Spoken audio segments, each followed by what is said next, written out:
Et au retour du confinement, j'ai un peu changé ma vision des choses en me disant, voilà, on a été privés de courses pendant quasiment un an, on ne sait pas si ça va reprendre, ça va pas reprendre, et je fais les courses qui me font plaisir et j'y vais. Et peu importe, si j'en fais une, j'en fais deux, j'en fais trois dans le week-end. Donc effectivement, l'année dernière, ils étaient entre les deux, j'avais pris 58 dossards dans l'année.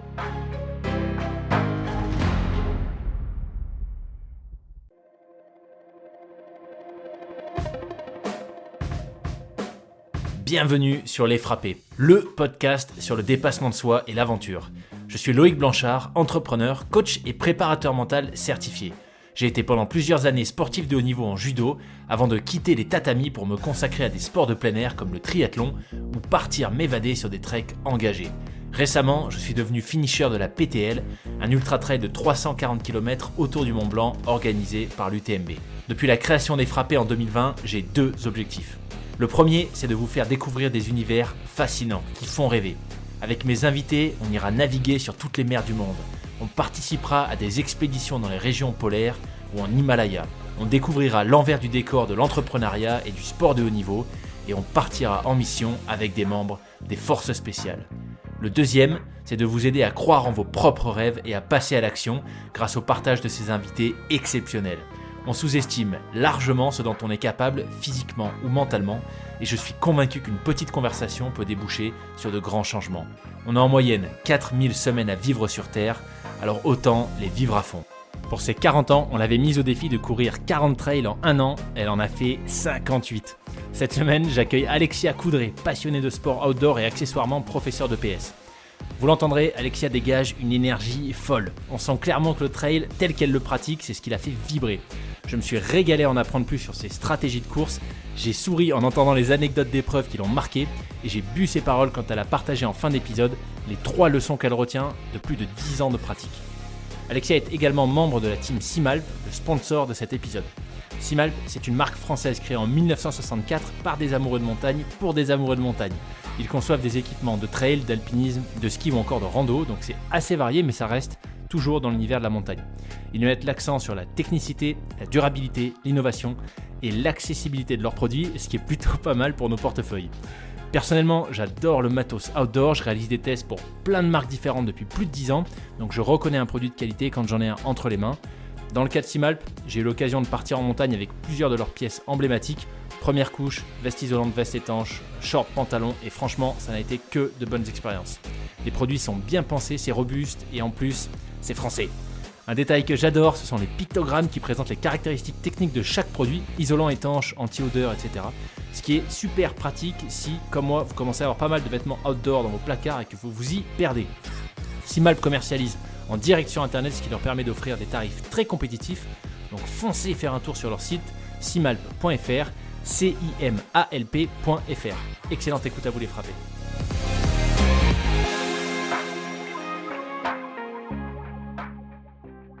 J'ai la chance d'avoir pas mal la bougeotte, donc je fais pas mal de sport à l'extérieur, pas mal de montagne l'été, etc. Et je m'occupe en faisant des activités tout au long de la journée. Voilà. Trop Donc bien. là, ce matin, par exemple, juste avant de t'avoir, je suis allée faire un tour de gravel, qui est ma nouvelle passion. Ah, excellent, excellent. Ouais. Ah, mais alors là, j'avais forcément plein de questions sur le trail, mais si tu me lances sur le gravel, on va en parler aussi. Ouais. Euh, Nouvelle passion parce que pourquoi c'était tu cherchais un entraînement complémentaire à la course à pied ou quelqu'un t'a emmené là-dedans, comment ça s'est fait? Alors, en fait, avant de faire du trail, je faisais du raid multisport. Voilà, j'en ai Ok. fait pas mal, notamment le Raid in France, qui a été l'apothéose. Et je faisais énormément de VTT. Et après, j'ai basculé un peu plus sur le trail, donc j'ai mis le raid de côté. Et c'est vrai que le VTT, j'ai mis de côté aussi, mais j'ai gardé, je me suis mis beaucoup au vélo de route en complément du trail. Et il y a un mois, c'était aux dernières vacances, un peu plus d'un mois, j'ai un ami qui m'a proposé une sortie gravel découverte, et notamment avec un vélo un peu spécifique où il y a une petite fourche bien sympathique qui fait un mix entre le VTT et le vélo de route. Et j'ai trouvé ça mais juste extraordinaire. Et dans la foulée, j'ai revendu mes vélos et j'ai acheté un gravel. Voilà. Et depuis plus d'un mois, ça gravel à fond. Ouais. Trop bien.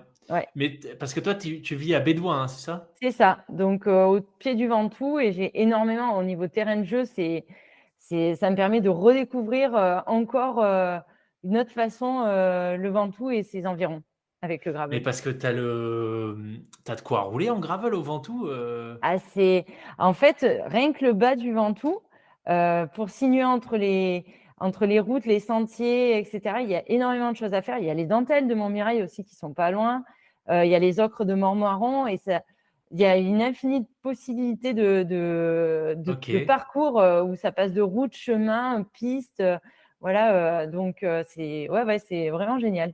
Ouais. ok. Bah, tu vois, j'aurais pas cru parce que je me suis lancé dans les courses accompagnateur moyenne montagne. Là, il y en a une dans la liste des courses obligatoires imposées, Mmh. qui est l'ascension du Ventoux. Alors, je crois que Par les c'est graviers blancs? ouais, de mémoire, ouais. Et franchement, le terrain, enfin, ça m'a surpris. Tu vois, je m'attendais pas à ce que, surtout la fin, ce soit aussi pierreux. Ouais. Ah bah, le Ventoux, le sommet du Ventoux, oui, c'est, C'est un lunaire, gros tas de cailloux. hein. Mmh mh. Ouais, mais et tu vois, et en descendant, j'ai pas croisé énormément de DFCI ou autres, donc mais bon, j'y suis allé qu'une fois, hein, mais Là, il intéressant, faudra revenir. tu vois là-bas, voilà. Voilà. Mais il y a plein de choses à faire, ouais. Et puis, connaissant, enfin, ayant pas mal barulé aussi en trail, c'est vrai qu'il y a plein de sentiers. Je me dis: «Mais ça passe en gravel, ça passe en gravel». Donc, bah, l'autre jour, je suis allée expérimenter ça. Alors, il y a des moments où j'ai un peu plus, peut-être porté le vélo parce que, bah, ça passait Ouais, pas, mais c'est pas ça fait partie aussi de l'activité. Mais j'ai pu explorer des sentiers que je fais d'habitude, en courant avec le vélo et trop ça, bien, c'était plutôt chouette, ouais. trop, Voilà. trop bien. Et tu parti sur quel modèle, par curiosité? Alors, c'est un Cannondale, c'est le Slate. OK. Parce OK. qu'on m'a fait essayer celui-là et j'ai adoré et on m'a trouvé, bah, le même modèle que celui que j'avais essayé et je suis partie avec celui-ci. Voilà. Génial. Génial. Excellent. Bon, bah, ça fait bonne petite parenthèse, mais ta pratique donc de cœur, ou en tout cas celle qui te prend le plus de temps, sur lequel tu t'alignes au départ du plus grand nombre de courses, c'est pas encore le gravel, peut-être, Non, qui sait. C'est plutôt donc c'est le trail. oui. Sur des formats, alors quand j'en parlais, j'ai eu Marie de Simal, Florian, il y a pas très longtemps. Mmh. Donc je leur expliquais que voilà, on allait enregistrer tous les deux. Ils me disaient: «Ah mais Alexia, tu vas voir, c'est une mordue de trail». Alors il y en a un qui m'a dit que tu avais pris 30 dossards sur une saison, l'autre qui m'a dit que c'était 50. Alors du coup, je te pose la question, tu vois? Tu as quel niveau enfin, combien de courses est-ce que tu fais habituellement sur une saison? Alors, Et sur quel format? ouais, alors pour te répondre sur les formats, j'ai commencé le trail, ça fait, un peu moins de 10 ans en fait. J'ai toujours fait du sport parce que mes parents m'ont initiée à ça. Ma maman était prof de PS aussi et je suis devenue prof de PS. Après j'ai toujours, fait un petit peu de tout.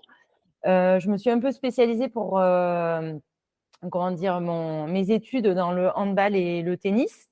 Et puis, il y a une dizaine d'années, j'ai basculé sur autre chose. J'ai voulu changer un petit peu, à mes 30 ans. J'ai découvert, pas mal les sports nature, grâce à une amie, tout ce qui est, montagne, ski de rando, alpinisme et cetera.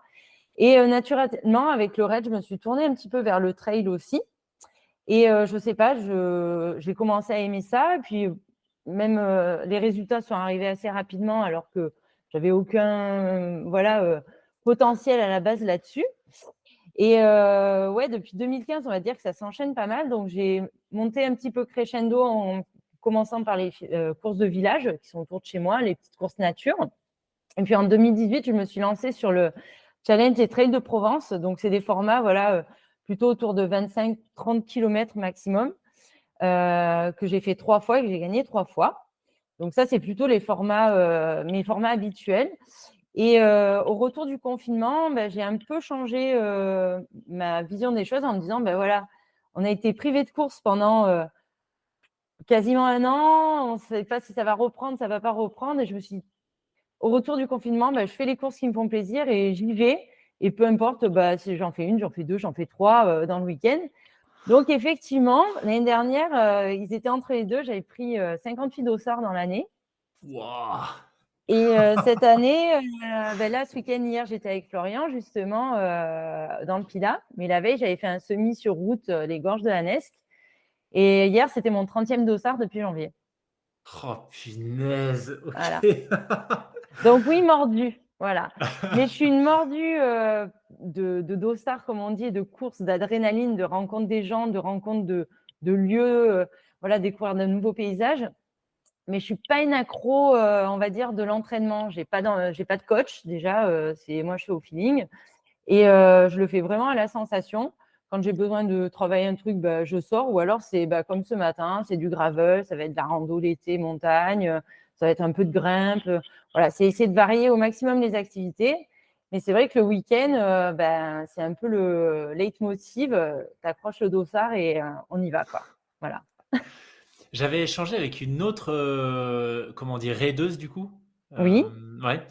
Daphné de Rouche. Le- À Deux Roches, je crois que c'était Daphné Nadoulek, mais De non. Rouge, ouais. Et je sais plus si elle avait fait le Raid in France et qui disait qui avait finalement la même approche que toi. C'était en fait une approche au feeling, au plaisir. Pas de programme d'entraînement, pas de coach nutrition ou je sais pas quoi ou technique ou autre. C'était elle son leitmotiv, c'était j'ai un boulot qui me prend déjà suffisamment de temps et de charge mentale. Le sport, c'est pour me faire plaisir, donc j'y vais avant tout pour ça. Comme quoi, ça peut marcher très bien puisque tu nous as parlé du trail de Haute-Provence, enfin du trail de Challenge et Trail de Provence. Challenge et Trail de Provence. J'ai Trail de Provence en tête parce que Oui, c'est je me suis inscrit il n'y a une pas des longtemps. manches. Voilà. Ouais. Ça en fait partie. Le THP, il en faisait partie ouais, à un moment donné. Et je Ok, crois ok. que cette année, il y était encore. Ouais. Voilà. Ok, bah, je viens de prendre un dossard pour la version hivernale, 40 km Oui, fin au mois de novembre. décembre. Oui. Ouais, novembre-décembre. J'espère pour toi qu'il ne fera pas trop moche parce que la montagne de Lure, Ouais, ça pique. bah ouais. On verra. Ouais. Ok, donc déjà 30 dossards depuis le début de l'année, 58 l'année dernière. Mm. Tu dirais qu'au-delà de cette envie d'en profiter au maximum, parce que ce que tu expliquais, voilà, la sortie du Covid, on ne savait pas si ça allait revenir ou pas, mais au-delà de ça, qu'est-ce que tu y trouves dans ces formats, alors j'ai pas envie de dire courts, parce que 25-30 bornes, c'est pas non plus super court, mais euh, tu vois, j'ai souvent des invités qui ont une espèce de montée assez rapide dans les distances et qui cherchent ça justement. Toi, qu'est-ce que tu trouves tu vois, dans cette approche du trail qui reste sur des formats voilà, jusqu'à 30 km à peu près? Alors, moi, l'intérêt, souvent, on m'a posé la question, hein, mais pourquoi tu allonges pas? Parce qu'au bout de 3, 4 ans, les gens, ils passent sur du 45, 50, voire au-delà. Moi, ce qu'il y a, c'est que la course, comme je t'ai dit, à la base, c'est pas mon activité préférentielle non plus.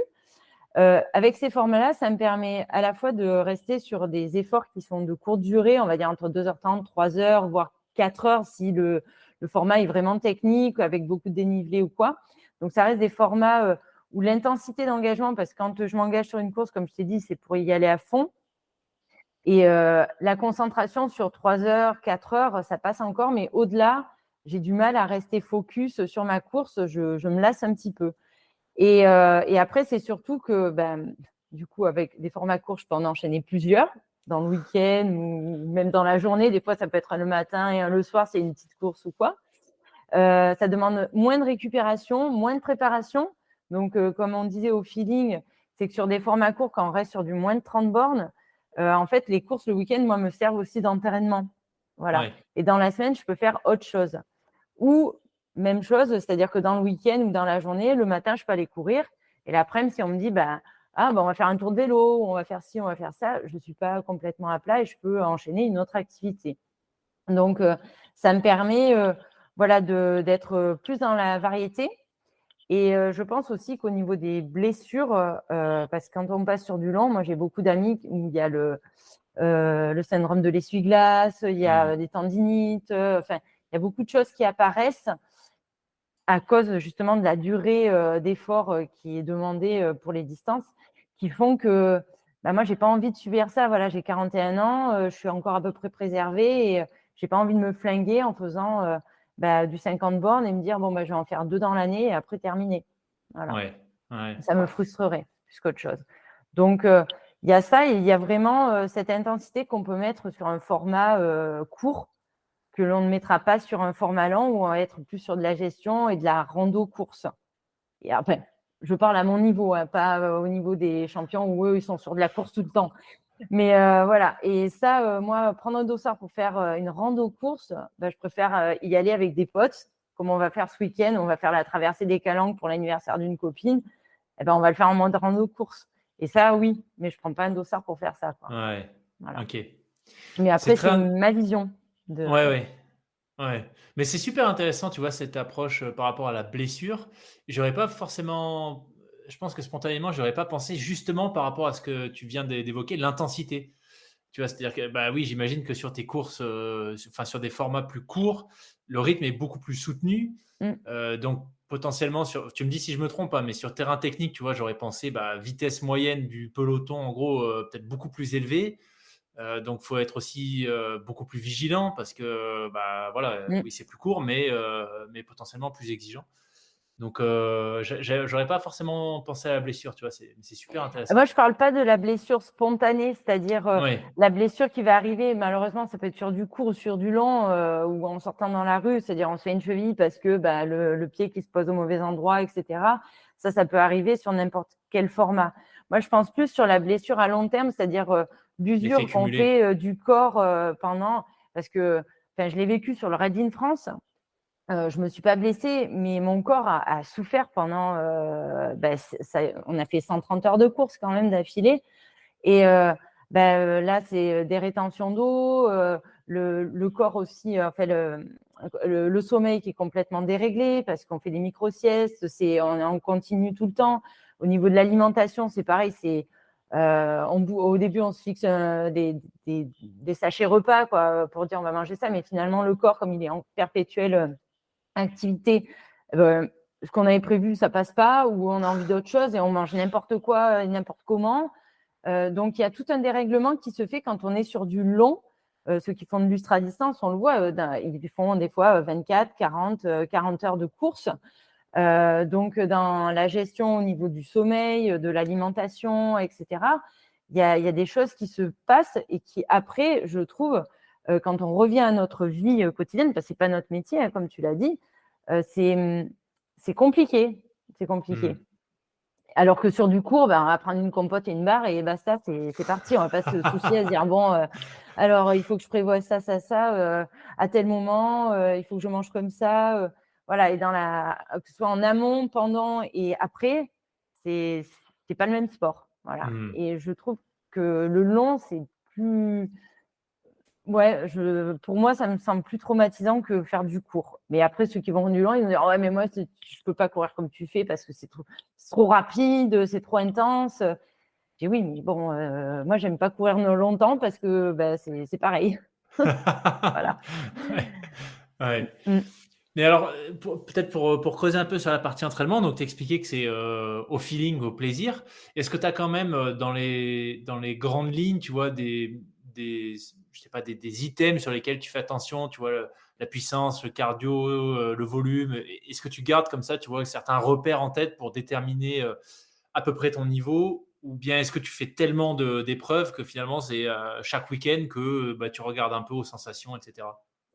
Alors, je te dirais que maintenant, je me connais tellement que je sais Ouais. exactement ce dont j'ai besoin voilà, pour le jour J. Après, j'essaye dans l'année de me fixer, on va dire, 2-3 courses un peu phares. L'année dernière, par exemple, j'avais fait la première, c'était la Full Moon, le Full Moon Trail. Donc, c'était une longue distance pour moi. Donc, c'est pour ça que j'avais cumulé un peu des dossards avant pour faire du volume, comme on dit. Voilà, à faire 2-3 courses dans le week-end ou à faire 2 courses plus une sortie vélo pour faire du volume et arriver à peu près préparé pour la full moon. Alors, il n'y avait pas beaucoup de dénive, donc je n'ai pas eu besoin de faire non plus de gros entraînements montagne, etc. Ça, c'est venu après La en Full ayant Moon, le… pardon Alexia, juste je te coupe, mais s'il y en a qui ne connaissent pas, c'était la première édition l'année dernière, c'est Ouais, Aix-Marseille de nuit. Donc c'est c'est un peu ça. voilà, la Alors, moi, Saint-Élion du du coup, Sud. j'avais fait le parcours intermédiaire. Donc, c'est un ami, Eric Rasoli, et son ami Eric Planchat qui ont lancé ça l'année dernière en disant on va faire une Saint-Élion, mais par beau temps. Voilà. Et c'est de rallier effectivement Aix à Marseille avec une arrivée sur le Vieux-Port et au lever du soleil. Et la particularité aussi, c'est que la date change chaque année en fonction de la pleine lune. Donc effectivement, l'année dernière, Eric m'a convié à faire la première édition. Mais je n'ai pas fait la grande partie, on va dire, j'ai fait la moitié. Donc, nous, on partait de Bouc-Bélier pour rejoindre Marseille. Et elle faisait donc 38 km. Donc, déjà, pour moi, ça commence à être costaud.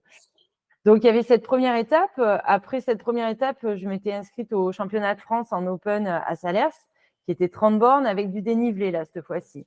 Donc, là, entre la Full Moon et les championnats de France, j'ai fait des courses avec un petit peu plus de dénive, pas forcément plus longues, mais avec un peu plus de dénive, donc notamment sur le Challenge des Trails de Provence. Après, j'avais fixé en août, j'ai fait la première édition aussi de l'expérience Trail Courmayeur. Donc là, c'était 15 bornes 1007 de D+. Et tout l'été était dédié à ça, c'est-à-dire que j'ai fait plein de courses montagne pour déjà m'habituer. J'ai fait des kilomètres verticaux, j'ai fait beaucoup de rando aussi montagne qui m'ont permis d'arriver préparée pour ça. S'en est suivi après la grande trace du Dévoluy que j'ai fait avec Lauréat Zeni. Donc, même chose, c'était dans la continuité, course sur 2 jours. Alors, j'avais déjà fait la Pyramenta il y a 3 ans avec Marilyn Nakache du team. Et après, ça clôturait par la Skyrun, que je voulais faire aussi absolument. Donc, la saison, elle est en fonction des 2-3 courses comme ça, un peu thèmes qui vont ponctuer ma saison parce que un peu importante et un peu plus prestigieuse, on va dire. J'essaie de caler mes courses et des sorties, si j'en ai besoin, qui vont me permettre d'arriver prête pour la course J. Mais te dire, je prévois ci, je prévois ça, non. Je sais qu'à un moment donné, je manque un peu, par exemple, de dénivelé, je vais aller faire ça. Je manque un petit peu de vitesse, je vais mettre un 10 bornes sur route pour reprendre un peu de jus. Voilà. Et je la joue plutôt de cette manière-là. Ok, super intéressant. Ok. Sachant que sur la partie, donc là on parle plutôt de la partie préparation physique, mais sur des épreuves où tu disais voilà maximum 4 heures si c'est technique. Mhm. Côté mental, est-ce que c'est suffisamment long déjà pour que tu aies ces fameux yo-yo, tu vois, j'en parle souvent, j'en parlais avec Florian quand on a enregistré, où il expliquait que ce qu'il aime bien dans l'ultra aussi, c'est que finalement ce travail un peu d'introspection que tu fais tout le temps, où peut-être que ça va pas du tout pendant 1 heure, et puis en fait les 2 heures suivantes c'est l'euphorie, puis ça retombe. Est-ce que tu retrouves aussi ces cycles-là, tu vois, mentaux de up and down sur tes courses? Ou est-ce que justement l'enjeu, comme elles durent moins longtemps, c'est d'être à bloc 300% énergie positive du début à la fin? Alors, ça va peut-être sembler bizarre, mais effectivement, il y a les up and down. Alors, Ok. sur du 10-15 bornes, non. Mais quand on passe sur je dirais au-delà de 20 à 25 bornes, j'ai ce moment où on est plus ou moins à mi-parcours, où il y a un peu cette phase, oh là là, j'ai fait que la moitié. Bon, et tu me Ok. dis, ah, et encore la moitié. Après, il y a les phases aussi en fonction de. Moi, j'étudie énormément les profils de courses. Quand c'est des courses que je ne connais pas, je me renseigne beaucoup sur le terrain si c'est un milieu dans lequel j'ai jamais couru, pour n'avoir aucune surprise. En fait, j'ai mentalisé ma course avant de la faire. C'est-à-dire que je sais que du kilomètre temps au kilomètre temps, ça va être comme ça va monter, ça va descendre. Si je connais pas le terrain, je me suis renseignée avant pour savoir si c'était plutôt de la piste, plutôt du monotrace, caillouteux, chemin lisse, etc. Ce qui va me permettre aussi de gérer mon effort, moi, par rapport à la totalité de la course. Et pendant ces phases de up and down, j'ai appris à le gérer de cette manière-là. Moi, je fonctionne pas mal à l'affect aussi. C'est-à-dire que je me remémore pas mal de messages qu'on a pu m'envoyer quand ce sont des courses importantes, notamment en me disant ah ouais, attends, il y a tous les gens derrière toi qui voilà, t'ont envoyé des ondes positives et tout, donc je m'en nourris énormément. Ou alors j'essaie de prendre des images de ma famille, mes neveux, mes nièces, voilà, avec le smile pour se remettre un petit peu dans le move, à dire mais non, c'est dur pour toi, mais c'est dur pour tout le monde, donc ça va passer. Des fois, il y a un peu des moments où on peut essayer de se réconforter en disant bon allez, prends un petit bout de compote ou un petit bout de bar, ça va te nourrir. Et c'est vrai que La nourriture fait que ça permet de libérer certaines endorphines ou quoi qui vont faire passer un petit moment de plaisir et qui vont redonner un petit coup de boost.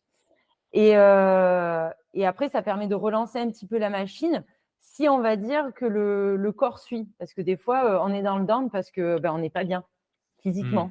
Parce que ce jour-là, les feux sont pas tous au vert et que on subit plus qu'autre chose. Et que là, c'est au mental. J'ai jamais abandonné une course, j'ai toujours terminé une course. J'ai jamais fait de DNF. Ça, pourtant, il y a eu 2 ou 3 fois où j'ai cru que j'allais jeter l'éponge, mais je l'ai jamais fait. En disant, ouais, tu as signé, tu es là, tu n'es pas blessé, tu n'es pas rien, mais tu continues d'avancer. Mais oui, on a ces phases de up and down aussi. Enfin, moi, je les ai en tout cas sur certaines courses où faut passer le cap et puis après, ça repart. C'est ça. C'est mentalement être suffisamment fort et dire non, mais ouais, ça va pas, mais ça va revenir. Ou pas, mais tant pis, personne t'a forcé à être là, c'est toi qui l'as choisi. Donc, tu continues. Et puis, le but du jeu, c'est d'arriver. Tant pis, premier, dernier, mais au moins, tu as fini. Voilà. Sauf blessure, évidemment, qui fait qu'on peut plus avancer. Ok.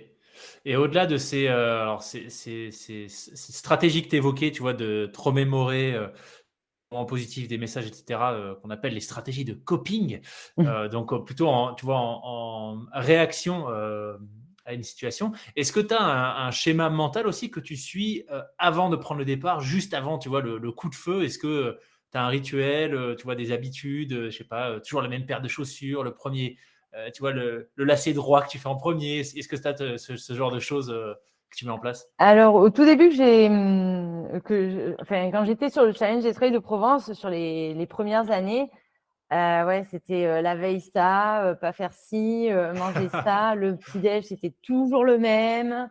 Les fringues, c'était toujours plus ou moins toujours les mêmes trucs. Et j'avais un buff fétiche que j'ai porté pendant extrêmement longtemps, mais maintenant qui malheureusement ne ressemble plus à rien. Voilà, mais sur les premières années, toutes les photos de course, j'ai toujours le même buff sur la tronche. Donc ce buff-là, je ne le porte plus parce que maintenant, je trouve qu'il ne. Mais par contre, il reste au fond du sac. C'est-à-dire que je le mets dans le sac d'hydratation ou il est dans la voiture ou quelque chose. Après, niveau alimentation, tout ça, maintenant, comme j'en fais tous les week-ends, voire plusieurs, je pense que j'ai passé ce cap. Voilà. Mais c'est vrai qu'il y a des petites choses. Après, les rituels, je suis assez fan de cryothérapie. Donc, en préparation, je soigne pas mal la récup et la prépa aussi. Hein. Voilà, sur mes courses, j'y vais pas en mode non plus, même si je bois des bières avant ou après. Voilà, ça fait partie de la récup et de la prépa. Mais je suis beaucoup à l'écoute de mon corps et c'est vrai que je fais des cryos en préparation et en récupération. Et depuis peu de temps aussi, j'ai ajouté de la pressothérapie. Voilà. De la pressothérapie? Ce sont les bottes compressives là, qu'on met qui oui. permettent de favoriser le drainage. Ça équivaut à un massage, plus ou moins, pour permettre une récupération plus active et plus rapide au niveau des jambes parce que je n'ai pas une super circulation et comme je te disais pour le raid, j'ai plutôt les jambes qui ont tendance à gonfler après un effort. Donc là, le fait de drainer et de l'activer par rapport à des méthodes comme ça, ce soir, je vais en faire une, par exemple, de cryo pour m'aider à éliminer tous les derniers déchets qui peuvent rester dans l'organisme. Voilà. D'accord. Ok. Mais oui, comme tout le monde, on a nos petits tocs, moi je dirais. Ouais. Excellent. Tu évoquais une course en particulier, la Pierramanta, Oui. donc course de ski alpinisme. Je ne Ouais. sais pas pourquoi, j'ai dû discuter à un moment donné avec quelqu'un qui l'avait fait. Quand j'entends le nom de cette course, j'ai l'impression que j'ai les poumons qui brûlent, tu vois. Je me dis, punaise, Alors, ce genre de moi, course, quand je tu fais l'ai ça, pas tu as le fait. cardio à 4000. Ouais, je l'ai pas faite en version hiver, hein. Je l'ai faite en version Ok. été.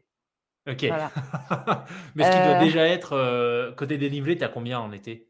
Enfin, c'est la Alors même chose, non? l'été, nous, c'était donc le ratio, attends que je dise pas de bêtises, je crois que c'est 70 km sur 3 jours et 8000. Ouais.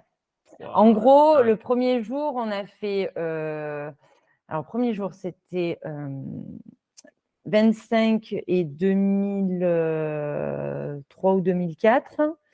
Le deuxième jour, on a eu 30 et 2008, presque 3000. Et le quatrième jour, c'était 14 bornes et 1008, je crois. Voilà. Ouais, donc là, tu cours pas sur 14 bornes 1008, non? Non, après, ce qu'il y a, c'est que les pentes sont très raides, donc c'est beaucoup bâton et marche rapide, marche rapide, marche rapide. Après, il y a des sections pour relancer. La Pyramenta, c'est dès que ça peut courir, il faut courir parce qu'il y a un tel niveau que si on fait que marcher, c'est pas possible, hein, Ouais, ouais. voilà. Et non, ça a été une fabuleuse expérience avec. À l'époque, c'était pas encore une coéquipière si mal. Elle est rentrée par la suite avec Marilyn qui m'avait proposé ça. On s'était rencontrés 1 an avant. Et quand elle m'a proposé la chose en me disant, écoute, j'ai un ticket pour la Pyramenta, est-ce que tu veux le faire avec moi? Je fais, non, mais elle s'est trompée de numéro là. Parce qu'on connaît tous le palmarès de Marilyn, voilà, ultra traileuse. Enfin, bon. Alors, parce que moi, je suis fondue, mais je pense que ma coéquipière est aussi fondue que moi, voire plus. Et c'est vrai que quand elle m'a proposé ça, sur le moment, j'ai dit non, mais tu rigoles, avec moi, c'est pas possible. Elle m'a dit si, on le fait et tout. Et c'est vrai que ça a été une aventure fabuleuse. Et si à ce moment-là, on m'avait dit que, je ferais la Pyramenta avec Marilyn, qu'on fasse podium sur cette course mythique, mais enfin, voilà, c'était juste inimaginable. Et Voilà. qu'est-ce qui fait que c'est arrivé d'après toi? Parce que c'était un travail d'équipe, mais visiblement, elle s'est pas trompée sur la coéquipière à embarquer dans l'aventure. Donc, tu penses que comment est-ce que vous avez fait la différence? Je pense que finalement, c'est bien complété dans le sens où on n'avait jamais couru ensemble. Voilà, hormis Ah ouais. une sortie rando, trail qu'on avait faite avec des amis dans les Calanques. Mais sinon, on n'avait jamais fait de duo, jamais fait de course en relais, etc. On s'est pas mal parlé au début pour dire, voilà, en fonction de l'une et de l'autre, comment on avait fait en raid pour mettre les choses au clair et que surtout le binôme ne clash pas pendant l'épreuve. Elle savait qu'elle était au-dessus de moi, que pour elle, 30 bornes, c'est rien du tout. Elle a fait sa sortie d'échauffement, on va dire, alors que moi, j'étais au bout de ma vie. Mais le but du jeu, c'était que on n'a pas utilisé les leashs parce qu'il ne fallait pas qu'elle me mette dans le jus non plus. Donc, on est parti sur une stratégie où elle se mettait plus ou moins à mon niveau et elle m'a dit, écoute, premier jour, on voit comment ça se passe. On fait la course, on part dans un rythme assez soutenu, mais voilà, pas non plus à bloc. On se cale derrière les premières filles qui gagnent cette édition-là et qui avaient gagné la première étape. Et on arrive à l'issue de cette première étape. Bon, je dis, c'est passé, c'est cool et tout. Elle me dit, mais attends, tu étais à l'aise, demain, c'est bon, peanuts, quoi. Je dis, attends, il y a encore 2 jours. Demain, c'est 30 bornes, moi, tu vas me perdre. Donc, mollo. Donc, effectivement, le deuxième jour, j'en ai bien bavé. Voilà, mais c'est passé, on est arrivé 3e. Et le dernier jour, elle m'a dit, ça, c'est ton format, 14 bornes, c'est pour toi, c'est toi qui gères. Donc, j'ai fait toute la gestion de course pour justement me mettre à hauteur des nanas avec qui on a joué pendant ces 3 jours. Et la stratégie a payé parce qu'il y a 2 équipes qui ont joué avec le leash, qui ont mis à bloc leur coéquipière. Et finalement, nous, on sort en 2e position au sommet de la plate. Et dans la descente, on redouble la première équipe et on gagne l'étape, voilà, vraiment sur la gestion, je pense, de cette dernière course. Et ça a été extraordinaire. Enfin, la dernière étape, moi, je m'en rappellerai toute ma vie, hein. C'était l'euphorie à l'arrivée, ouais. Donc, je pense vraiment c'est d'avoir été à l'écoute. Et puis, on est 2 filles aussi qui se prennent pas la tête, qui se partageons les mêmes valeurs. Et ça, je pense que c'est hyper important aussi. Elle m'a dit, mais j'y vais pas pour faire un résultat, j'y vais vraiment pour le partage, pour vivre cette épreuve-là, la Pyramenta. Et ça me servira aussi de bloc d'entraînement, puisque cette année-là, elle avait fait fin août l'UTMB. Ok, d'accord. Voilà. Okay. Donc, elle s'en servait plus en mode entraînement, alors que moi, c'était vraiment en mode compétition et pas décevoir. Et les 2 associés, ça a fait une belle aventure. Ouais. Génial. Voilà. Bon, je pense qu'on en parlera avec elle. On a dû décaler l'enregistrement, mais elle arrive bientôt sur les frappés aussi. Ah, cool. Alors, tu parlais tu disais que voilà, le premier jour, son feedback, c'était bah voilà, t'es à l'aise, il faut qu'on fonce. Toi, tu as un peu mis Le frein. le frein en disant que voilà, il restait des jours à gérer. Donc, ça me fait penser, enfin, du coup, ça déclenche une question sur cette notion de comment est-ce que tu gères ton engagement. Je crois que c'est Kylian Jornet qui a fait j'avais lu un article où il expliquait qu'à un moment donné, il enchaînait tellement d'épreuves que l'enjeu, en fait, c'était d'arriver à gagner les courses sans être à fond pour se préserver pour les suivantes. Toi, tu as un rythme méga soutenu aussi, plusieurs courses par week-end assez régulièrement. Comment est-ce que là aussi c'est au feeling? C'est-à-dire s'il y a des courses où tu sens que ça va, bah, tu es capable de dire j'y vais à 120% et je donne tout, même s'il y en a d'autres qui arrivent derrière, ou est-ce que tu fais toujours un peu attention à être à, je sais pas, X% de ton max, justement pour pas te blesser dans la durée, pour continuer à prendre du plaisir, etc. Alors, il y a eu les deux côtés, c'est-à-dire qu'avant que j'enchaîne comme ça autant de dossards, c'est vrai qu'entre les courses, je prenais suffisamment de temps de récupération parce que sur une course, j'acceptais pas de ne pas finir première. Voilà, c'était maladif, c'est-à-dire il fallait que je sois au top du top et gagner. Donc là, je m'engageais à 2000% parce qu'il fallait gagner.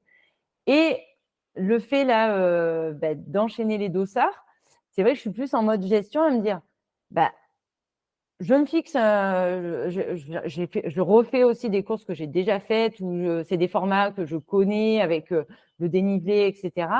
Donc maintenant, je pars plutôt sur un temps, enfin une petite fourchette de temps sur lesquels je veux rentrer. Par exemple, hier au Pilat Trail, j'avais regardé le chrono de la gagnante de l'année dernière, qu'il avait gagné en 2:30. Et j'ai dit, ben voilà, tu as fait ton semi la veille de la Nesque. Écoute, on va essayer de le rentrer en 2:30, 2:40 max. Et donc, j'ai géré ma course. J'ai vu la première partir, mais vraiment à une allure. J'ai dit, mais c'est juste pas possible pour moi. Donc, tu la laisses filer. Il y avait une autre nana, celle qui finit troisième, parce que c'était des filles que je ne connaissais pas, avec qui je n'ai jamais couru. Donc, quand c'est comme ça, je pars un peu dans l'analyse. Donc, la première qui est partie, j'ai dit, ça, c'est impossible à suivre. C'est pas pour toi. L'autre, j'ai joué pendant 2-3 kilomètres avec elle. C'est-à-dire que elle a commencé le tour de ville et elle m'a doublé. J'ai dit, ah, on va voir. Première montée, ça commence un petit peu à ralentir. Bah, moi, je sors les bâtons et je commence à mon rythme parce que mon point fort, on va dire, c'est les montées. Hein, en trail, moi, j'adore le dénivelé. Je la double, puis arrive le replat et la première petite descente. Et là, je la vois revenir sur moi sur cette première descente, mais à bloc. Du coup, là, déjà, elle descend bien, donc va falloir se méfier. Et on va voir si ça tient dans la durée aussi, parce que quand on part sur 21 km, 3 km, ça ne veut rien dire. Donc, se réenclenche la deuxième montée où ça part un petit peu fort. Et puis, même chose, au bout de 10 mètres, avec mon rythme, bam, je la double et je la dépasse. Arrive un petit replat et une descente. Et puis, à l'issue de cette descente, elle n'est pas derrière moi. Donc, je me dis, ah, déjà, elle a un peu lâché par rapport à la deuxième montée. Il y a moins d'engagement, elle a moins pu revenir. Et j'essaie de faire ça sur des courses, justement, où les nanas, je vois que ça joue un petit peu, pas des coudes, mais ça joue un petit peu le même niveau que moi. Je me dis, bon, on ne va pas s'affoler. On va essayer de tester, voir comment elle réagit sur des courses. Moi aussi, comment je réagis quand elle accélère, si je suis obligée de lâcher trop de force ou quoi. Et je construis un petit peu ma course par rapport à ça. Et hier, ce qui s'est passé, c'est que effectivement, à l'issue de cette deuxième descente, quand j'ai vu qu'elle ne revenait pas, je dis, bon, toi, tu es bien, tu continues à imprimer du rythme et on va voir au fur et à mesure si tu arrives à creuser l'écart. Et effectivement, sur les virages un petit peu enlacés ou sur des zones où je pouvais contrôler derrière, je voyais qu'elle n'était pas revenue. Et puis sur un grand lacet, j'ai vu qu'elle était vraiment loin, qu'elle devait être au moins en temps estimé, au moins à 2 minutes. Mais après, rien n'est fait. C'est-à-dire qu'à un moment donné, si elle se sent mieux, qu'il y a une partie plus roulante, etc., où elle peut revenir et qu'on se dit non, mais c'est fait, 2 minutes, allez, on continue. Voilà. Donc, hier, moi, j'ai essayé de gérer comme ça, c'est-à-dire faire une première partie de course un peu test. Et puis après, moi, en fonction de comment je me sentais, continuer à garder le rythme pour creuser encore plus l'écart. Et c'est ce qui s'est passé, puisqu'à la fin, je crois qu'on a un peu moins de 4 minutes de différence. Okay. Voilà. Et c'est vrai que sur les courses, j'aime bien jouer comme ça dans la gestion, justement en fonction de moi, mon état de forme. Je me connais suffisamment. Les parcours, je sais comment les appréhender dans les distances que je connais. Et effectivement, c'est dans la gestion, dans le sens où je suis dans le chrono que je me suis fixé. Hier, je suis rentrée en 2:30, un peu moins de 2:31 parce que c'était 2:30-54. Donc, je suis dans le tempo. Après, ça fait première, ça fait deuxième, ça fait troisième, ça fait quatrième. Peu importe, mais au moins, je suis dans ce que je m'étais fixé comme objectif. Donc, ouais, c'est plus de la gestion. Et puis après, les résultats maintenant, enfin, les podiums, c'est la cerise sur le gâteau. Voilà, si je suis encore dessus, c'est bien. Mais si je me suis dépassée, je suis allée au bout de moi-même dans le sens où je suis rentrée dans les critères que je voulais pour réussir une belle course, c'est-à-dire profiter, ne pas subir, être dans un chrono pas trop dégueulasse et avoir pu profiter de l'environnement qui nous était offert. Je pense que c'est tout bon, quoi. Voilà. Et on l'apprécie d'autant plus de cette manière-là que quand on se fixe un truc, il faut gagner, il faut gagner. Et là, on part avec une pression pas possible, même si ça n'empêche que hier, Flo m'a dit Alex, plaisir, détends-toi. Mais voilà, il y a quand même l'enjeu. Comme je te disais, on met un dossard, c'est pas pour enfiler des perles non plus. Voilà. Ça t'est déjà arrivé de frôler l'explosion en vol, de partir vraiment trop fort, emporté par, je sais pas, l'ambiance d'une course, une concurrente que tu connaissais pas, peut-être à un moment donné où tu avais justement moins d'expérience? Alors, me laisser emporter dès le départ, non. J'ai eu des phases, comme je te disais, j'ai jamais abandonné une course, mais il y en a eu 2-3 qui ont été compliquées parce que à mi-course, j'étais mais vraiment pas bien physiquement. Au bout du rouleau, plus de jus, plus voilà, où là, c'est pas la faute de mes concurrentes, c'est moi physiquement qui ai une défaillance. Et après, je dirais, c'est plus si une fois où j'ai failli un peu faire popcorn et j'ai dit on ralentit, c'était même pas, elle va me détester, hein, mais c'est quand j'ai couru les duos de l'Ermitage avec Laure, des murs du team, où elle fait 1 heure d'échauffement, alors que moi, l'échauffement, c'est 5 minutes à trottiner devant l'arche, et puis on y va. Elle est partie à Mac 12, et moi, j'étais au rupteur, et au bout de 5 kills, j'ai fait Laure, on ralentit, parce que là, tu vas me perdre, et on va pas pouvoir finir la course. Et donc, j'ai dit, non, mais t'inquiète. Donc, les filles qui étaient devant nous sur ce duo-là, c'était Marion Delespierre et Caroline, Caro, je l'avais vu courir l'année d'avant, et j'ai dit, non, mais une dernière montée, écoute, elle avait explosé là, l'année dernière. Si on reste plus ou moins à distance, on verra dans la dernière montée ce que ça donne, mais si je continue à cette allure-là, moi, je vais exploser. Donc, elle a ralenti, on a géré la course, et effectivement, c'est passé ce qui s'est passé, c'est-à-dire que dans cette dernière montée sur les duos de l'Ermitage sur la Chapelle, qui est très raide et qui arrive en fin de course, on les a doublés là et on gagne cette première étape. Mais voilà, la seule fois, je pense, où j'ai failli exploser au rupteur, c'est parce que j'étais pas sur mon rythme, j'étais sur le rythme de ma coéquipière. Voilà. Et à Sabine, cette année, je lui ai bien dit, je dis, je veux pas que tu sois pénalisée ou quoi, mais je dis, mais moi, ma course, elle monte crescendo, et si tu me fais partir à bloc, c'est mort, quoi. C'est mort. Donc, on a adopté cette stratégie-là où elle s'est mise un peu en retrait. Après, elle m'a remis un peu du rythme, mais sans trop non plus. Mais ouais, je pense que je sais comment partir pour monter crescendo pendant ma course. Mais effectivement, quand on court en duo, c'est ça qui est difficile, c'est qu'on a chacun nos allures, que ce soit au départ, au milieu ou en fin de course, qui sont différentes. Et s'adapter à l'autre sans faire exploser son coéquipier, c'est pas forcément évident. Et c'est à ce moment-là de savoir le dire pour justement terminer de la plus belle des manières, parce que si l'un ou l'autre n'écoute pas, c'est sûr que ça part au clash, quoi. Voilà. Mais, Au-delà de la communication, en quoi est-ce que la façon dont tu vis la course est différente quand tu pars en duo versus quand tu es solo? Parce que tu fais vraiment majoritairement du solo. oui. Donc, est-ce que, tu vois, d'un point de vue, je pense notamment à la vigilance sur l'état de l'autre? Est-ce que tu fais attention est-ce que tu arrives quand même à être vraiment dans ta course, dans ton effort, dans ton ressenti ou est-ce que le fait qu'il y ait quelqu'un d'autre t'oblige un petit peu à sortir de ta bulle et à garder un œil sur elle, comment elle va, son rythme, est-ce qu'elle s'alimente, etc. Comment tu le gères ça?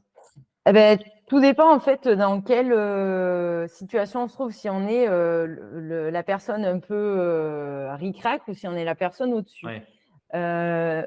Sur, comment ça s'appelle, l'année dernière, la grande trace, la coéquipière avec qui j'ai couru, Laurie Azzeni, elle n'est pas sur des formats courts, elle est sur des formats longs. Et la grande trace, c'est des formats plutôt courts avec beaucoup de dénivelé. Ça ressemble à la Pyramenta, hein, c'est le même principe, sauf que c'est sur 2 jours. Et à la base, donc, ce qui était annoncé, c'était 20 bornes 2000. Donc, pile dans mes cordes. Sauf que briefing de la première course, c'était 29 bornes et 2000. Et là, j'ai fait 29. Donc, moi, j'ai un peu fait ça, alors que ma coéquipière a fait ça. Et ce qui s'est passé, c'est qu'on a été super complémentaires parce que la première partie de course, c'est moi qui ai été vigilante sur elle, à demander ça va pas trop vite, machin, etc. Alors que sur la deuxième partie, où à partir du 24, 25e, où moi je commence à être un peu oxy, c'est elle qui a pris le relais et qui a été vigilante par rapport à moi. Et donc, vraiment, ça dépend le statut dans lequel on se trouve. Est-ce qu'on subit ou est-ce qu'on est au contraire à l'aise? Et le lendemain, c'était un format plus pour moi puisque c'était 24 et pareil 2000.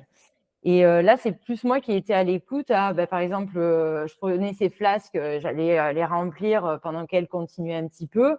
Je la rattrapais pour justement l'aider et la soutenir à ce moment-là. Ce qu'a fait aussi Marilyn quand elle était avec moi, elle me prenait mes flasques, elle allait en avance, elle me remplissait mes flasques, etc. pour perdre moins de temps et me soulager et me décharger, comme tu dis, mentalement d'une tâche. Voilà. Ok. Mais ouais, j'ai vécu les deux, c'est-à-dire que quand moi je suis bien, je suis vigilante à lui dire ça va, t'as bu, t'as mangé, est-ce que tu veux qu'on ralentisse, est-ce que tu veux qu'on mette le leash, est-ce que tu veux ci, est-ce que tu veux là. Et inversement, j'ai eu la même chose quand j'ai couru avec Florian sur les duos de l'Ermitage, puisque les 2 premières éditions, je les ai faites avec lui. Flo, c'est ça, quoi. C'est papa poule, hein. C'est prends une sportelline, tu veux une barre, tu as assez bu. Voilà.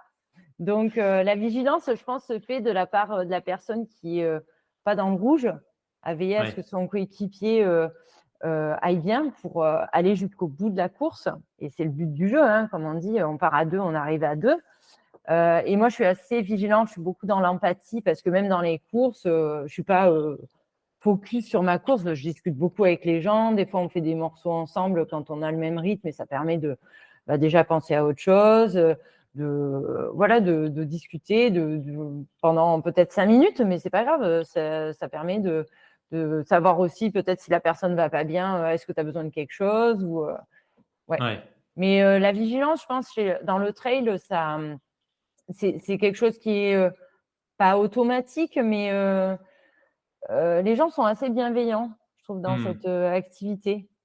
Tout comme dans le raid, de porter assistance. Et puis, les organisateurs le rappellent bien souvent en début de course en disant, s'il y a quelqu'un devant vous, et qui se blesse ou quoi, vous n'êtes pas là pour le piétiner. Le but du jeu, c'est de s'arrêter, de prévenir les secours, quitte à perdre la course, mais on s'en fiche. La vie de quelqu'un ou la santé de quelqu'un est bien plus préoccupante qu'un chrono, c'est qu'un clair. chrono. C'est clair. Parce que si c'est la même chose pour nous, on est content que la personne s'arrête et prenne soin de nous ou se préoccupe de ce qui se passe. Et malheureusement, je pense que dans notre société, c'est ce qui manque, c'est qu'on est devenu tellement individualiste que plus personne ne fait attention à plus personne et qu'il y a des choses qui se passent dans la rue où personne n'intervient alors qu'on trouve ça juste aberrant. Et s'il y avait un peu plus de gens qui se souciaient de ce qui se passe autour et de comment vont les gens, quand on voit que des fois, rien qu'un sourire ou dire bonjour, ça égaye la personne qu'on croise, qu'on ne connaît pas du tout, mais de suite, elle répond par un sourire, on se dit, si plus de gens faisaient ça, je pense que la Terre irait un petit peu mieux aussi, quoi. C'est clair. Distribuer des sourires, allez-y. Ouais, voilà, et des Ouais. Hughes. Ouais. C'est hyper intéressant ce que tu dis sur la relation dans le duo, tu vois, par rapport à celui ou celle qui dans l'instant est au-dessus, etc. Ça me fait penser quand même un peu à une notion d'ego, tu vois. C'est-à-dire que je pense qu'il faut aussi l'enjeu, c'est aussi d'être capable de dire, là, je vais pas bien, là, je suis en sous-rythme. Tu vois ce que tu as fait, ce que tu expliquais que tu as Avec fait avec Laure. Laure au bout de 5 km, tu lui as dit, attends, stop. Euh, je pense que c'est pas forcément un exercice très facile quand t'es pas habitué, tu vois. Moi, je sais que des fois, quand je vais courir avec des copains ou quoi, si le rythme est trop soutenu, j'ai plutôt tendance à me dire, attends, c'est bon, je vais pas saouler tout le monde, je suis en forme. Tu vois, l'ego rentre un petit peu en jeu, alors que c'est une erreur, une Mm. grosse erreur, je pense. Mais ouais, méga intéressant. Mais je pense que ça vient aussi pas mal de ma pratique en montagne, parce que j'ai fait beaucoup d'alpinisme à une époque. Et l'alpinisme, c'est tu donnes ta vie et la personne avec qui tu es, ton coéquipier ou ta coéquipière de cordée, te confie aussi sa vie. Et c'est qu'à un moment donné, si tu ne dis pas les choses parce que tu n'es pas bien ou parce que tu ne sens pas la situation, bah, tu peux amener à avoir un accident ou à mourir. Et on ne peut pas dire non, non, mais, ou même dans tu penses que ça passe par là en ski de rando ou quoi. C'est beaucoup dans la communication, justement, parce que même celui qui mène, il faut qu'il soit en doute et dire mais, attends, je te demande ton avis, est-ce que tu penses qu'on passe par là ou plutôt par là parce que moi, j'ai vu ça, est-ce que toi aussi? Ouais, non, ça devrait. Oui, non, mais tu as peut-être raison, peut-être passer plutôt de ce côté parce qu'effectivement, bah, là, il y a eu un peu de vent, si ça. Et puis en alpinisme, quand on est sur bah, des sorties, voilà, des fois 7, 8, 10 heures, 15 heures de course alpine, on a des moments de up and down où il y a des moments où on n'est pas bien et que, vu la situation, le lieu où on se trouve, si on n'est pas bien, il faut le dire parce que Ouais. l'accident est tellement vite arrivé, on n'a pas droit à l'erreur. Et ça, je pense aussi que ça m'a permis de beaucoup apprendre sur moi et de ne pas dire non, mais c'est bon, je dis rien, Ouais. ça va passer. Ben non, si ça ne va pas, il faut le dire. Et je pense que c'est pour tout pareil dans son métier, dans sa vie amoureuse, dans sa vie amicale, de dire les choses quand ce sont des choses qui sont véridiques et qui ont un fond, on les entend. Tout le monde peut entendre. Après, ça peut plaire ou ça peut ne pas plaire parce que bah, à ce moment-là, ah ouais, mais moi j'avais envie d'envoyer, ah mais il fallait qu'on court à ce moment-là. Mais oui, mais ok, toi peut-être, mais là, tu n'es pas seul, tu es avec quelqu'un. Et que si tu as décidé d'être avec cette personne, eh ben, il faut être à l'écoute. Et ce coup de mou, c'est toi qui aurais pu l'avoir ou c'est l'autre personne. Et de faire ce jeu des balances permet d'équilibrer le couple, en fait. Et le raid, c'est aussi ça. C'est que en équipe, on donne la carte à l'orienteur, comme on dit. Il peut faire des erreurs, mais si c'est moi qui avais eu la carte, j'aurais pu faire la même ou j'aurais pu faire pire. Donc, il faut accepter que la défaillance, l'erreur font partie de l'activité et que si on ne le prend pas en compte, à ce moment-là, soit on fait les choses solo sans rien, sans demander rien à personne, soit on ne fait rien. Voilà. Ouais.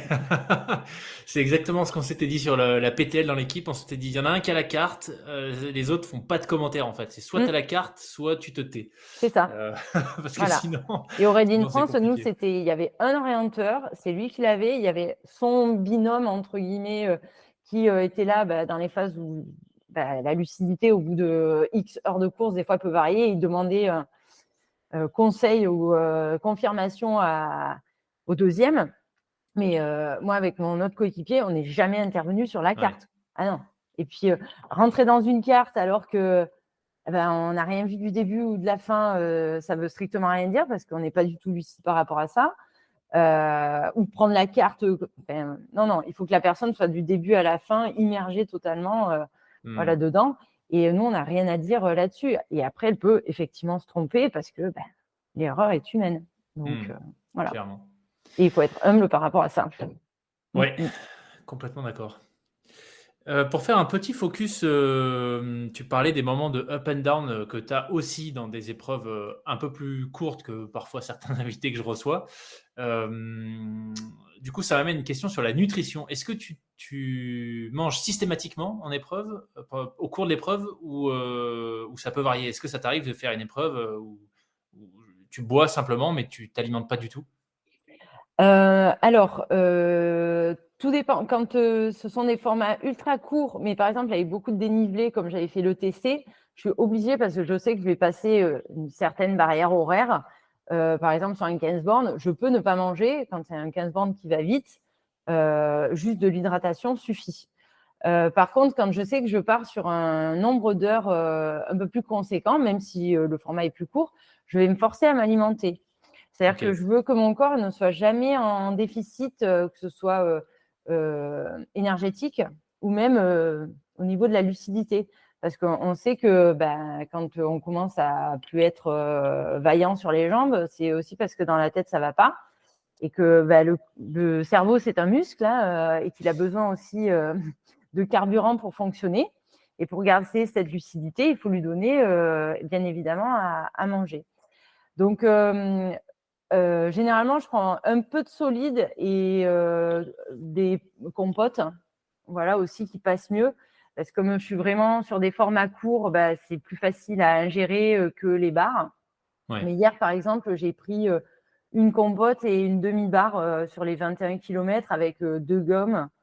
Voilà, pour juste relancer, enfin pas relancer, avant justement d'avoir besoin de la relancer, pour que mon corps constamment ait de l'énergie.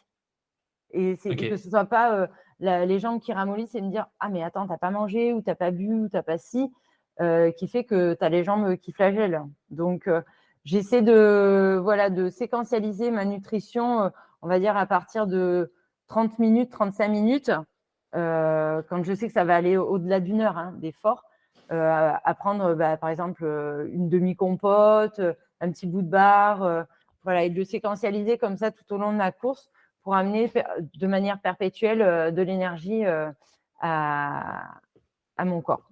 Ok. Et en hydratation, c'est pareil, je bois pas beaucoup. Par exemple, je peux faire des sorties en rando trail où je prends pas d'eau, ça me dérange pas. Par contre, quand je suis en course, je me force justement à boire. Donc, j'ai 2 flasques. Ça fait pas beaucoup. Hein. Généralement, ça me fait au total 500 millilitres. Donc, hier, j'avais Ok. 2 flasques pour 2h30 d'effort. J'avais 500 millilitres et j'ai pas tout bu. Mais Ah ouais. Ok. ouais, dans les flasques à l'arrivée, il m'en restait encore. Mais je me force continuellement à boire des petits bouts de petits coups d'eau, enfin, eau mélangée avec un petit peu de poudre là, pour justement ne pas avoir de crampes, etc. Et j'utilise pas mal l'asparténine aussi pendant les courses, que je mets pour éviter toute crampe ou courbature. Ouais. D'accord. Voilà. Ok. Ok. Super intéressant. Ce qui m'amène à une autre question, on va dire technique. Donc, tu as fait, là, au final, entre cette année et l'année dernière, tu es quasiment à 100 courses. Donc, Mm. c'est clair que tu vas dépasser. Donc, tu fais plus de 100 courses en 24 mois, en fait, habituellement, non? Si tu as tout le temps ce rythme-là, à peu près. L'année dernière, ouais, 58, 58, là cette 30. année, déjà 30. Là, l'objectif, c'est d'essayer peut-être. C'était un délire hein, l'année dernière. Ils m'ont dit, ouais, pour 40 ans. Moi, j'avais dit, ouais, 40 ans, 40 courses. Et puis, bon,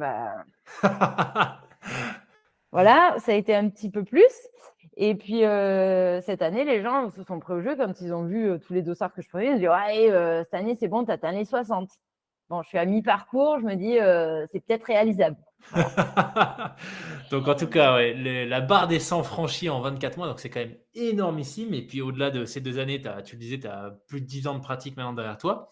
Ce serait quoi peut-être le top 3 des apprentissages que tu as eu? Parce que ça fait beaucoup de départs pris, beaucoup d'arrivées, beaucoup de périodes de up and down gérées, beaucoup de nutrition, des centaines d'heures passées sur des sentiers. S'il y avait peut-être un top 3 des apprentissages que tu as fait au fil des ans, des choses que tu as modifiées, que tu fais aujourd'hui, que tu ne faisais pas quand tu t'es lancé dans la discipline, tu dirais que c'est lesquelles? Alors, que je ne faisais pas. Alors, au début, tout ce qui est, on parlait de nutrition. Moi, au début, quand j'ai commencé la course à pied, c'était, je prenais un Camelback avec le tuyau, là, comme tout le monde, et on a commencé comme ça, sauf que, en fait, je m'apercevais que je ne buvais jamais. Et je suis passée au flasque parce que je vois ce que je bois, c'est là et présent. Et pareil, en nutrition, c'était il y a combien? Il y a 20 bornes. Bon, à 10 bornes, on va prendre une barre. Allez, voilà. Donc, il n'y avait aucune séquentialisation, aucun. Donc, j'ai appris à m'alimenter et m'hydrater pour justement pouvoir gérer une course de la meilleure des manières sans avoir de baisse de régime et être, on m'appelle le métronome, et être régulière tout au long de ma course. Voilà. Ok. Donc, apprendre ça, c'est une des premières choses que j'ai appris entre le début et maintenant, c'est savoir s'alimenter. Il y a avant, pendant et après aussi la course. Parce que c'est vrai qu'à un moment donné aussi, j'ai basculé un peu j'ai perdu énormément de poids, voilà, parce que pour moi, c'était il faut peser tant pour être performante et pouvoir m'aligner et courir à telle allure. Et le confinement a fait que changer un petit peu aussi d'état d'esprit. Je me suis beaucoup remise en cause. Pourquoi tu courais? Quelle motivation, etc. Et qui a fait, mais pourquoi tu t'infliges ça? Donc, j'ai repris du poids et je vois que je ne suis pas moins performante, voire meilleure, et que je peux encore plus enchaîner. Donc, je dis, ça, voilà, c'était là-dedans, comme beaucoup de choses, voilà, qu'on se fixe, comme les tocs de début, course, etc. Donc, je pense j'ai appris beaucoup sur l'alimentation, voilà, ce dont moi j'ai besoin et pas ce que les gens te disent que, parce qu'il y a la part des choses aussi à faire, c'est il y a tellement de choses autour de la course à pied, du trail, du running, etc., que les gens ils disent oui, mais il faut les entraînements, il faut faire ci, il faut faire ça, en alimentation, il faut que tu prennes ci. Alors la boisson d'avant, la boisson d'après, la boisson du pendant, la pasta partie, pas pasta partie, les étirements, pas les étirements. Non mais toi, en fait, La bière, pas la bière en ouais. récup. Oh, moi, c'est avant, pendant, après. Hein. Alors là, non, pas pendant, hein, je rigole. Mais avant, pendant, après, oui, il n'y a pas de souci. Donc, c'est toi, de quoi tu as besoin par rapport à ce que tu fais au niveau alimentation et hydratation. Il y en a, ils vont avoir besoin peut-être sur 20 bandes de ne pas manger. OK. Moi, j'ai trouvé cette solution-là, voilà, j'ai testé et de trouver ce petit truc de mettre des petits moments où je prends un petit bout, ci, ça, et ça me permet d'avoir mon rythme et ma forme pendant toute ma course.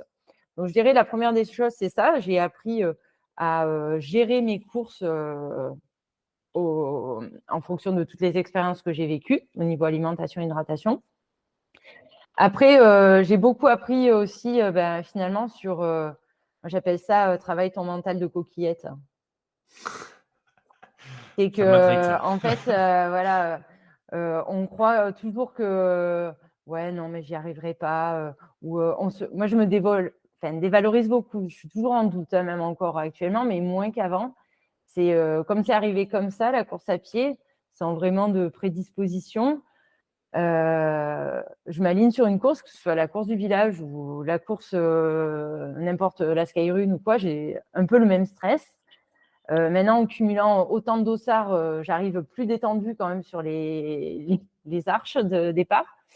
Mais voilà, apprendre à se canaliser et à se dire non, mais c'est toi qui as choisi, tu es capable, tu as déjà fait, tu te connais, tu sais que tel format de course, ça te correspond, donc tu es capable de faire en temps, en gérant de telle manière, et que si tu vas au-delà de ce format, tu sais que tu vas aller plus ou moins pas au clash, mais que tu vas en chier plus que d'habitude. Donc, c'est qu'est-ce que tu veux faire et pourquoi tu le fais. Moi, c'est rester sur des formats courts, prendre du plaisir, pouvoir enchaîner, rencontrer des personnes, découvrir plein de paysages entre samedi où je cours à les gorges de la Nesque, semi sur route, et puis le Pilat le dimanche, je passe dans deux mondes opposés, entre des gens qui font de la route, donc c'est les pistards, on les connaît tous, voilà, c'est pas du tout le même monde que le trail, et puis le lendemain, aller courir dans le Pilat, dans une ambiance euphorique, voilà, avec les musiques de départ, ça on voit que ça en trail. La musique de départ avec ils mettent je sais plus qui là en hard rock et tout, voilà, qui met une ambiance de départ. Mais ça en route, ils sont tous comme ça avec leurs lunettes, prêts à partir, le chrono est prêt à te défoncer et à t'écraser au début.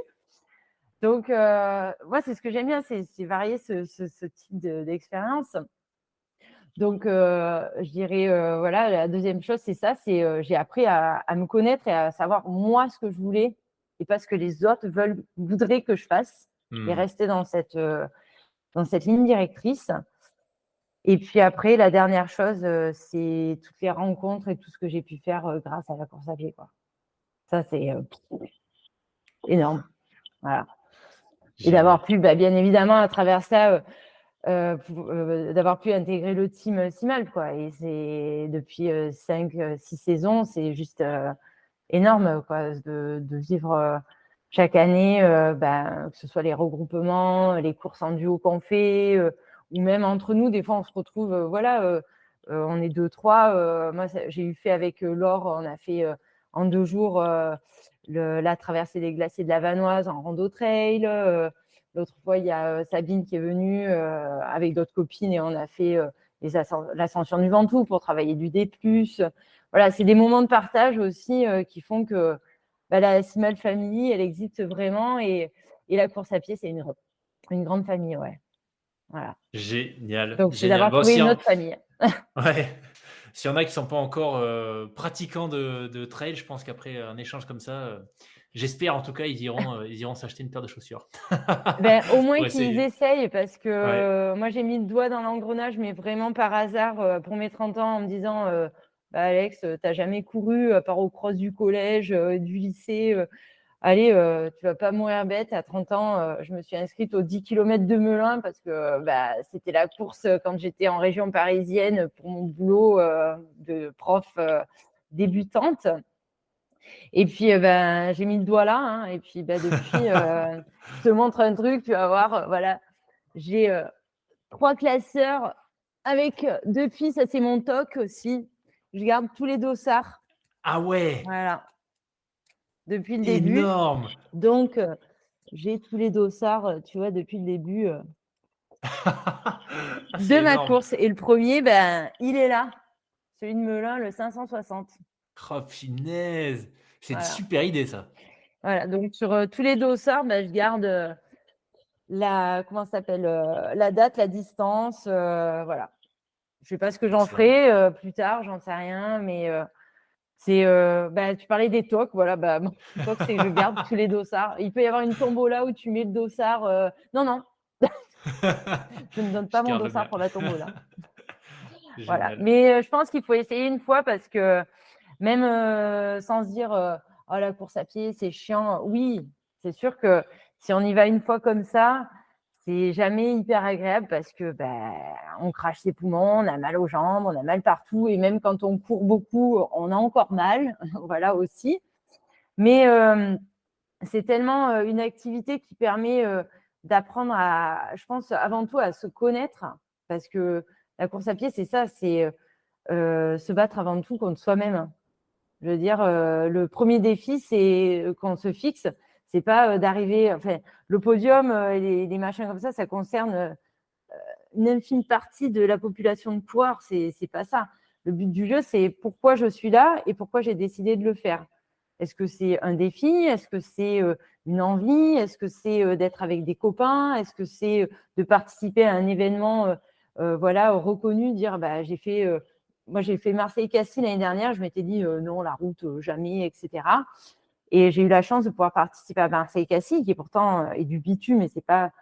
Mais j'ai adoré cette ambiance que l'on peut avoir avec tous ces gens qui sont là d'univers tellement différents et qui viennent pour 50 000 raisons différentes faire cette course. C'est extraordinaire. Voilà.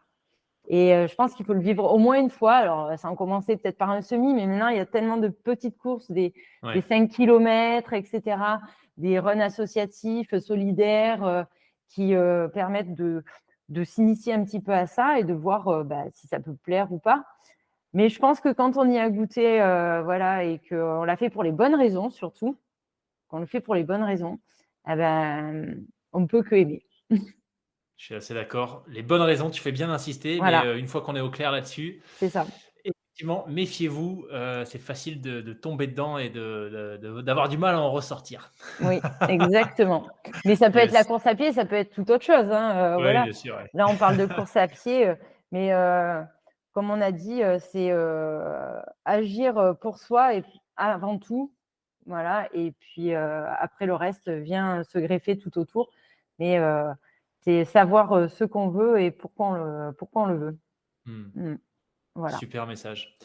Écoute, un grand, grand merci Alexia, je me suis régalé, c'était Ben, moi génial d'en aussi. apprendre plus, sur ta pratique, de mieux comprendre aussi, la façon dont tu abordes, le trail, la course à pied en général. Si les gens veulent te suivre, c'est quoi le mieux? C'est, tu Instagram, Oui, sur Strava? Insta et comme, je dis sur Insta, donc c'est Alexia Coudray, hein, tout simplement, comme, comme mon nom et comme mon prénom. J'ai rien à cacher. Donc sur Insta, c'est le plus simple et puis, mon mon petit mot, c'est, passionnée de comment j'ai mis? Passionnée de sport, Outdoor outdoor et et accessoirement accessoirement prof de PS, voilà. Yes, athlète, Simalt. C'est Excellent. ça. Bah, je mettrai le lien en description de l'épisode. Eh ben, Merci super. beaucoup. Ben, merci à toi. Peut-être un de ces jours, du coup, une fois que j'ai reçu mon gravel, pour Ah aller ben tester un voilà, peu il faut que le je te Ventoux fasse, alors. expérimenter les pentes du Ventoux et pas seulement que les cailloux, parce qu'il y a Voilà. plein d'autres choses bien sympathiques à faire. Ouais, Yes, trop bien. voilà. Merci beaucoup Alexia. Eh ben merci à toi, à bientôt. À Ciao, ciao. bientôt.